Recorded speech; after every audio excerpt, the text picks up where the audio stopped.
What's going on, guys? So I'm just out in the garage here. I've actually been doing a pile of cleaning up, so I guess compared to other people it's still pretty trash, but for me it's you can walk the whole way around the car. Look at that. So I took a bunch of stuff. I had old Nova stuff and old 55 Chevy stuff and all that, took it all inside. All the parts that are going to be going on the car, in the car, I jammed in there, so at least it's all in one spot.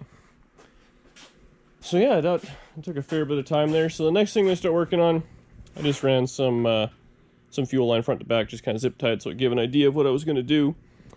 But the next thing I'm going to work on is trying to figure out the plumbing of the brake system on this thing.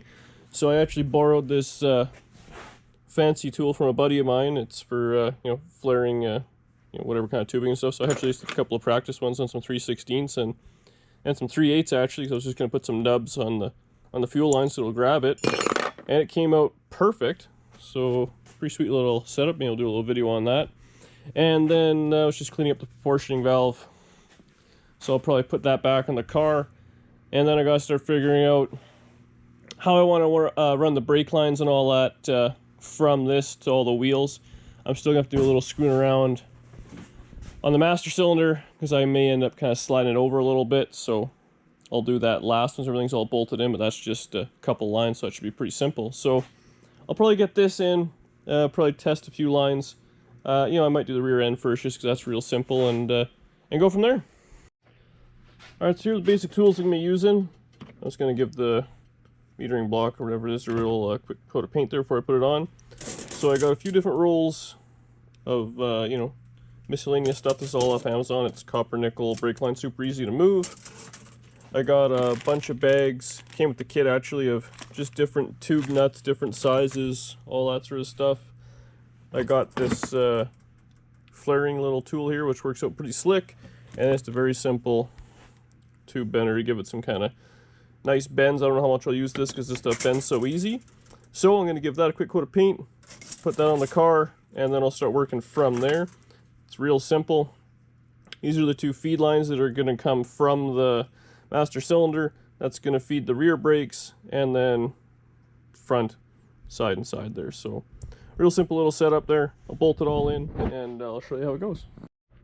Alright guys, so I'm back here. So I'm just letting that proportioning valve dry, so I thought I'd get started, and man, this stuff's easy to use. It just bends like nothing. I hardly use the tool at all, just on a few of the harder bends. I flared both ends, got them just in where I wanted them, and then I kind of ran them both back, just kind of in the general direction of where the proportioning valve is going to be, or the metering block, whatever it is there. So I'll yeah, probably get started running on the 1/4 inch line to the rear end. And I gotta do a little bit of screwing around because this car originally would have just had a single circuit brake system. So it would have gone down and just all the way around, all the way back. So the brakes actually ran back on the passenger side to the rear end. So that's where all the stuff is. So I'm gonna have to move it on to the driver's side, just so it's easier. I can go straight off the the metering block and straight back, as opposed to looping it and all the way around. So I'll have to do some screwing around underneath, but yeah, it should go pretty good. So I'll get this metering block on there. I'll probably just put some ends on that and show you how that works out. Alright, we'll show this thing works. So the first thing we did was put in the brake line, put it in the blocks, and set it with the adjuster there, so it can only go in so far.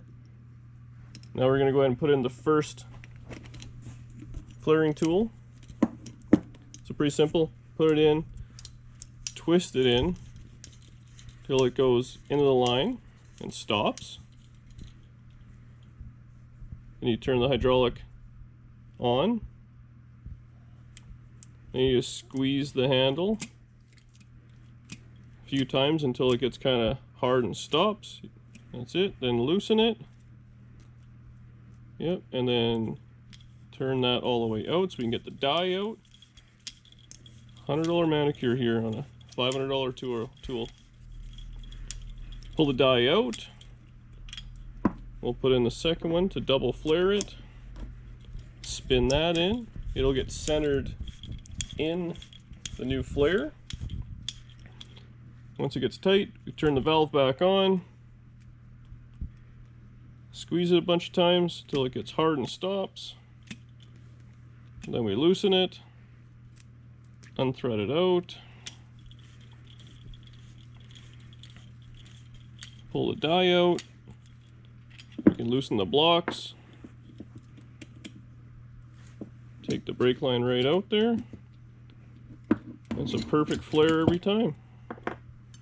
Ooh, ah. So I've got both front brake lines pretty much routed. Everything's just kind of loose there, but it's where I want it. I got both ends flared, and it's right into the metering block there, so that's all good. So the next thing I'm going to do is I have a brand new roll of 1/4 inch. So I'm going to unwrap that. I'll just flare the one end and put the fitting on it, and then I'll kind of unwrap it under the car, but I'll use the metering block as a bit of an anchor to roll it all out, and I'll be able to roll it right to the rear end. And this stuff's super easy to bend, so it'll be great. Then I'll just kind of snip off what I don't use, and then yeah, flare the backside of the car. So I'll get right to that.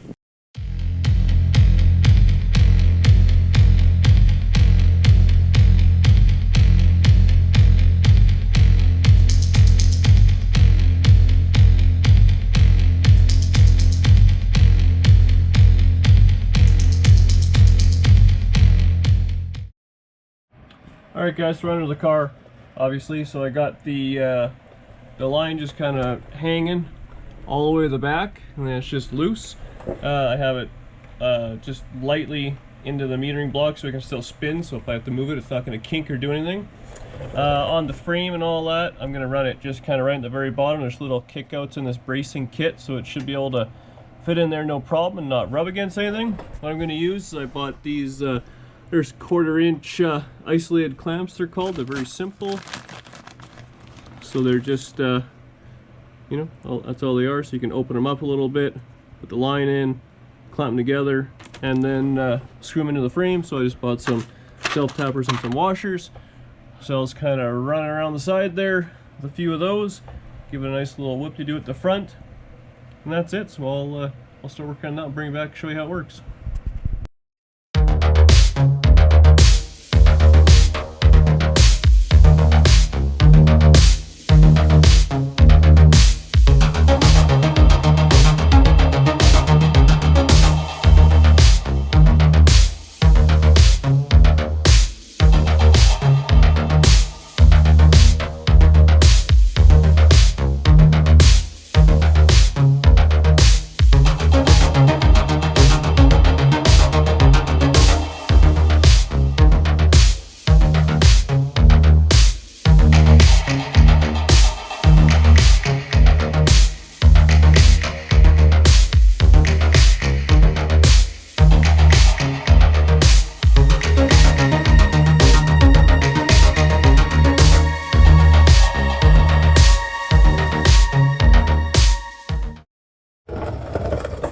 Okay, so here's how it turned out.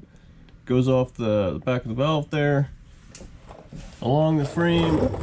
I ended up having to cut out part of the motor mount, just grind off a little bit. I actually go across this new shot cross member that I put in, and then I just left it long, but I'll be able to go down, and this is the factory location for where the hydraulic line's going to go. So I'll do the same thing, just notch that and that, come around there, a little curl, and there you go. Be right in there.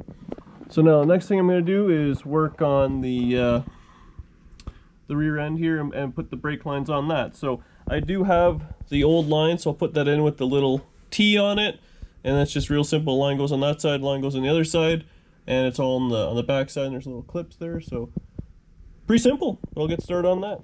Okay, so I had two little pieces there, so I'm just flaring one end on each so I could thread it into the wheel cylinder, and then I put in the old T. So what I'm going to do is basically you can just kind of put it about where I'm going to want it, and then I can mark it, and same with on this side, I ran it all the way across just so it kind of touches about the little clips and all that. Kind of put it there, same thing, be pretty close, and then I can cut it on the bench and do all the flaring on the bench. It's way easier doing that. And then basically I'll have, you know, within an inch or so, the right size brake line. I want it to look all nice going around the diff and all that.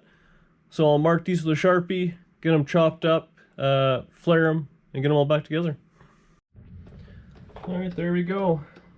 So plumb the whole way across, So basically all that's left now is I have to finish off the, when I get the flex line to the rear end. I just have the old one on here, so I'll get the new one in the mail hopefully in the next couple days. I'll have to flare one more line, make that happen. And then I have to flare a couple lines just going from the master cylinder down. But again, I have to order a master cylinder before I get to that. But I think what we'll probably start doing next is working on this 3/8 fuel line. I just have it kind of just zip tied to the frame rail. So I'll have to go in there. I got to clearance a few little things on that brace so it'll fit up in there nice and tight. And yeah, so it should go pretty easy because that one's just one straight line front to back. And I think I might just flare the back side for the rubber line, and that's it.